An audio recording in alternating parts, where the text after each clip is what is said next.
ನಮಸ್ಕಾರ ಎಲ್ಲರಿಗೂ ಬಂಧುಗಳೇ. ಶನಿಗ್ರಹ ವಕ್ರಸ್ಥಿತಿಗೆ ಬರ್ತಾ ಇದ್ದಾನೆ. ಶನಿಗ್ರಹ ವಕ್ರಸ್ಥಿತಿ ಅಂತಂದ್ರೆ ಹಿಮ್ಮುಖ ಚಲನೆ, ಅಂದ್ರೆ ತಾನಿರೋ ಮನೆಯಿಂದ ಹಿಮ್ಮುಖ ಚಲನೆಯನ್ನ, ಹಿಮ್ಮುಖ ದೃಷ್ಟಿಯನ್ನ ಶನಿಗ್ರಹ ಪಡಿತಾನೆ. ಅಂತಹ ಶನಿಗ್ರಹ ವಕ್ರಸ್ಥಿತಿಗೆ ತಲುಪಿದಾಗ ದ್ವಾದಶ ರಾಶಿಗಳ ಮೇಲೆ ಹೇಗೆ ಪ್ರಭಾವವನ್ನು ಬೀರುತ್ತದೆ ಅನ್ನೋದನ್ನ ಇವತ್ತಿನ ವಿಡಿಯೋದಲ್ಲಿ ನೋಡೋಣ.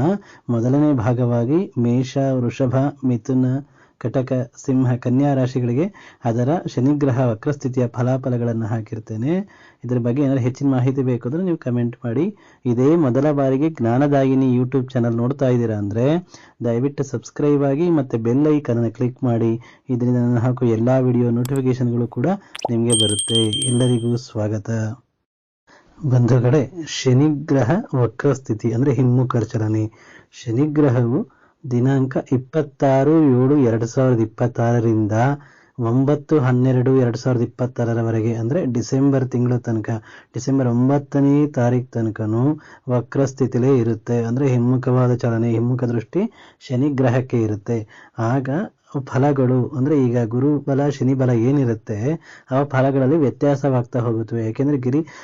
ಯಾಕೆಂದ್ರೆ ಶನಿಗ್ರಹ ವಕ್ರಸ್ಥಿತಿ, ಹಿಮ್ಮುಖ ಚಲನೆ ಇರೋದ್ರಿಂದ ಫಲಗಳು ವ್ಯತ್ಯಾಸವಾಗ್ತಾ ಹೋಗುತ್ತವೆ.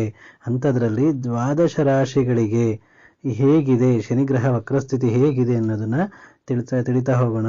ಮೊದಲಿಗೆ ಮೇಷರಾಶಿಗೆ ಶನಿ ವಕ್ರಸ್ಥಿತಿ, 4ನೇ ಮನೆ ಗುರು ಸಂಚಾರ, ಮತ್ತೆ ಶನಿ 12ನೇ ಮನೆಯಲ್ಲಿದ್ದು ವಕ್ರಸ್ಥಿತಿ, ಸಡಸರ ಶನಿ ಪ್ರಭಾವ, ಆದ್ರೆ ವಕ್ರಸ್ಥಿತಿ.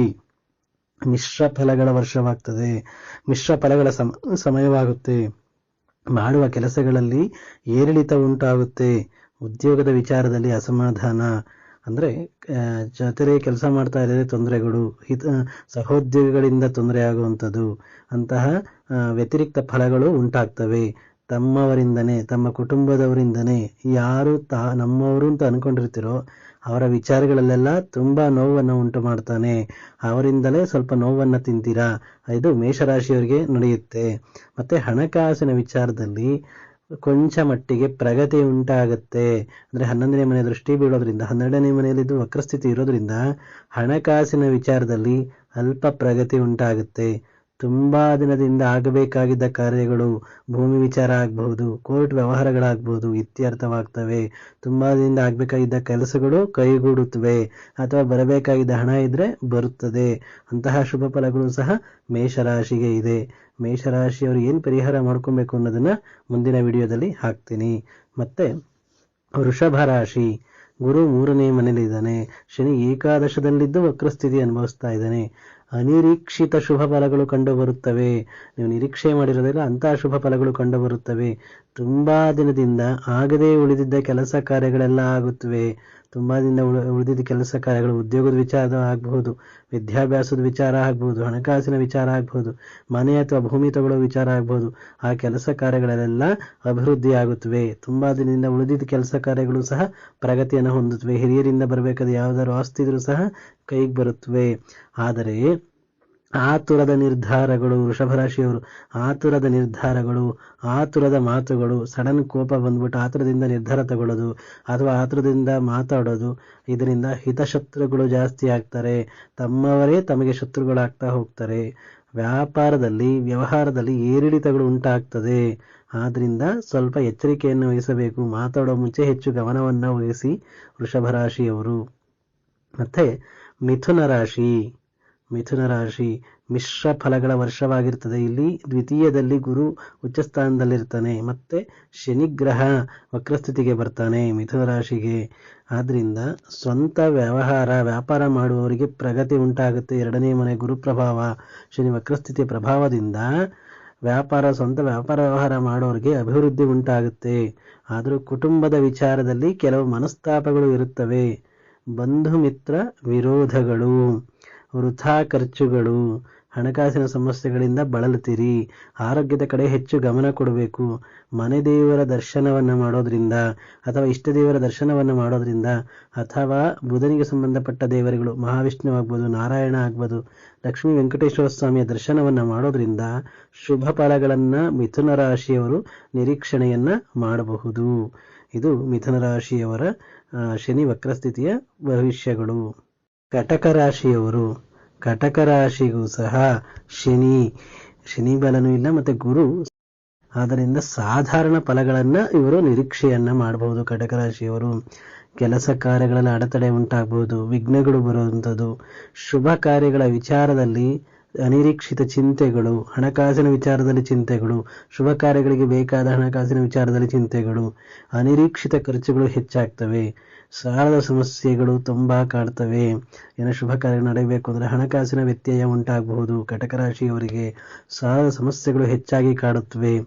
ಯಾರಿಗೋ ಸಹಾಯ ಮಾಡಕ್ ಹೋಗಿ ತಾವೇ ಸಮಸ್ಯೆ ಮಾಡ್ಕೊಳ್ಳೋದು ಸಹ ಆಗುತ್ತೆ. ಆದ್ರಿಂದ ಹಣಕಾಸಿನ ವಿಚಾರದಲ್ಲಿ, ಖರ್ಚು ಮಾಡುವ ವಿಚಾರದಲ್ಲಿ ಅಥವಾ ಯಾರು ನಂಬಿ ದುಡ್ಡು ಕೊಡೋ ವಿಚಾರದಲ್ಲಿ ತುಂಬಾ ನೋವುಗಳನ್ನ ತಿಂತರ ಎಚ್ಚರವಾಗಿರಬೇಕು ಕಟಕ ರಾಶಿಯವರು.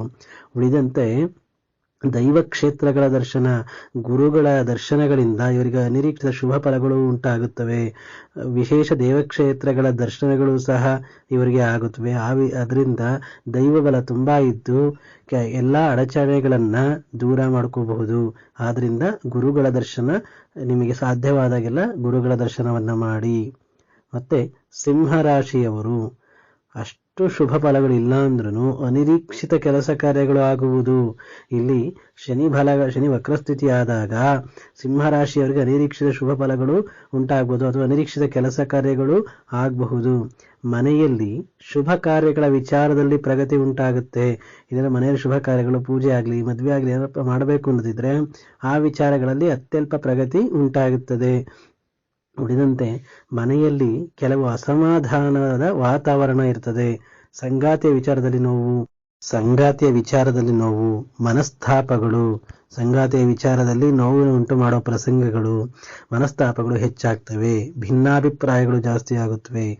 ಹಣಕಾಸಿನ ವಿಚಾರದಲ್ಲಿ ಹೆಚ್ಚು ಗಮನ ವಹಿಸುವುದು ಒಳ್ಳೆಯದು. ವಿಪರೀತ ಪ್ರಯಾಣ, ಪ್ರವಾಸಗಳು, ಇದರಿಂದ ಹಣಕಾಸಿನ ಸಮಸ್ಯೆಗಳು ತುಂಬಾ ಉಂಟಾಗುತ್ತವೆ. ಆದ್ರಿಂದ ಸಿಂಹರಾಶಿಯವರು ಹಣಕಾಸಿನ ವಿಚಾರದಲ್ಲಿ ಹೆಚ್ಚು ಗಮನವನ್ನ ಕೊಡುವುದು ತುಂಬಾ ಒಳ್ಳೆಯದು. ಮುಂದೆ ಕನ್ಯಾ ರಾಶಿಯವರು ಶುಭ ಫಲಗಳ ಸಮಯವಾಗಿದೆ. ಭೂಮಿ ವಿಚಾರದಲ್ಲಿ ಪ್ರಗತಿಯನ್ನ ಹೊಂದುವರು. ಉದ್ಯೋಗದ ವಿಚಾರದಲ್ಲಿ ಅಭಿವೃದ್ಧಿ, ಉದ್ಯೋಗ ಬದಲಾವಣೆ ಮಾಡಬೇಕು ಅಂತ ಇದ್ರೆ ಅಥವಾ ಉದ್ಯೋಗದಲ್ಲಿ ಹೊಸ ಉದ್ಯೋಗ ನೋಡಬೇಕು ಅಂತ ಇದ್ರೆ ಅವರಿಗೆಲ್ಲ ಶುಭ ಸಮಯವೇ ಉಂಟಾಗುತ್ತೆ. ಕೆಲಸ ಕಾರ್ಯಗಳಲ್ಲಿ ಒತ್ತಡ ಹೆಚ್ಚಾಗಿರುತ್ತದೆ. ಸ್ಟ್ರೆಸ್ ಅನ್ನ ಹ್ಯಾಂಡಲ್ ಮಾಡಬೇಕು. ಮುಖ್ಯವಾಗಿ ತಾಳ್ಮೆ ಇರಬೇಕು. ಕನ್ಯಾ ರಾಶಿಯವರು ಮನಸ್ಸು ಚಂಚಲವಾಗಿ ಅಸಮಾಧಾನವಾಗುವುದು. ನಿಮ್ಗೆ ಆ ಸ್ಟ್ರೆಸ್ ಅನ್ನು ನಿಭಾಯಿಸಕ್ಕಾಗದಲೇ ಕೆಲಸದ ಒತ್ತಡ ಹೆಚ್ಚಾದಾಗ್ಲಿಂದ ಮನಸ್ಸು ಚಂಚಲವಾಗುತ್ತೆ ಮತ್ತೆ ಅಸಮಾಧಾನವಾಗಿರ್ತದೆ. ಆದ್ರಿಂದ ಆ ಸ್ಟ್ರೆಸ್ ಅನ್ನ ಹ್ಯಾಂಡಲ್ ಮಾಡಿ ನಿಧಾನಕ್ಕೆ ತಾಳ್ಮೆಯಿಂದ ಆ ಸಮಸ್ಯೆಗಳನ್ನ ಬಗೆಹರಿಸಿದ್ರೆ ತುಂಬಾ ಒಳ್ಳೆಯದು. ಇವರಿಗೆ ಆದಷ್ಟು ತಾಳ್ಮೆ ಕಮ್ಮಿ ಇರೋದ್ರಿಂದ, ತಾಳ್ಮೆ ಹೆಚ್ಚಾಗಿದ್ದಷ್ಟು ಈ ರಾಶಿಯವರಿಗೆ ಈ ಶನಿ ವಕ್ರಸ್ಥಿತಿಯ ಪ್ರಭಾವದಿಂದ ತಾಳ್ಮೆ ಹೆಚ್ಚಾಗಿದ್ದಷ್ಟು ಸಮಸ್ಯೆಗಳು ಸುಲಭವಾಗಿ ಬಗೆಹರಿಸಿಕೊಳ್ಳಬಹುದು.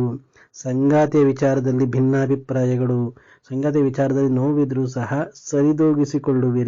ಸರಿಹೊಂದಿಸಿಕೊಳ್ಳುವಿರಿ. ಕುಳಿತು ಮಾತನಾಡಿ ಬಗೆಹರಿಸಿಕೊಳ್ಳಬೇಕು. ಕುಟುಂಬದವರ ಆರೋಗ್ಯದ ಕಡೆ ಹೆಚ್ಚು ಗಮನವನ್ನ ಕೊಡಬೇಕು. ಕುಟುಂಬದ ಹಿರಿಯರೇನಾರು ಇದ್ರೆ ಅವರ ಆರೋಗ್ಯದ ಕಡೆ ಹೆಚ್ಚು ಗಮನ ಕೊಡಿ. ಹೊಸ ಯೋಜನೆಗಳು, ಹೊಸ ಚಿಂತನೆಗಳ ವಿಚಾರದಲ್ಲಿ ಪ್ರಗತಿಯಾಗುವುದು. ಹೊಸ ಕೆಲಸ ಮಾಡಬೇಕು ಅಂತ ಇದ್ರೆ ಅಥವಾ ಹೊಸ ವ್ಯಾಪಾರ ಮಾಡಬೇಕು ಅಂತ ಇದ್ರೆ ಶುಭ ಸಮಯ ಉಂಟಾಗಿದೆ ಕನ್ಯಾ ರಾಶಿಗೆ. ಆದ್ರಿಂದ ಕನ್ಯಾ ರಾಶಿಯವರು ಹೊಸ ಕಾರ್ಯಗಳಿಗೆ ಕೈ ಹಾಕಬಹುದು. ಉಳಿದ ರಾಶಿಗಳ ಭವಿಷ್ಯವನ್ನ, ಶುಭಾಶುಭ ಫಲಗಳನ್ನ ಮುಂದಿನ ವಿಡಿಯೋದಲ್ಲಿ ತಿಳಿಸ್ಕೊಡ್ತೀನಿ. ಆದಷ್ಟು ಈ ವಿಡಿಯೋನ ಎಲ್ಲರಿಗೂ ಶೇರ್ ಮಾಡಿ, ಲೈಕ್ ಮಾಡಿ, ಕಮೆಂಟ್ ಮಾಡೋದನ್ನ ಮರಿಬೇಡಿ. ಆದಷ್ಟು ಜ್ಞಾನದಾಯಿನಿ ಚಾನಲ್ನ ಎಲ್ಲರೂ ಸಬ್ಸ್ಕ್ರೈಬ್ ಆಗಿ ಅಂತ ಹೇಳ್ತಾ ಎಲ್ಲರಿಗೂ ನಮಸ್ಕಾರ.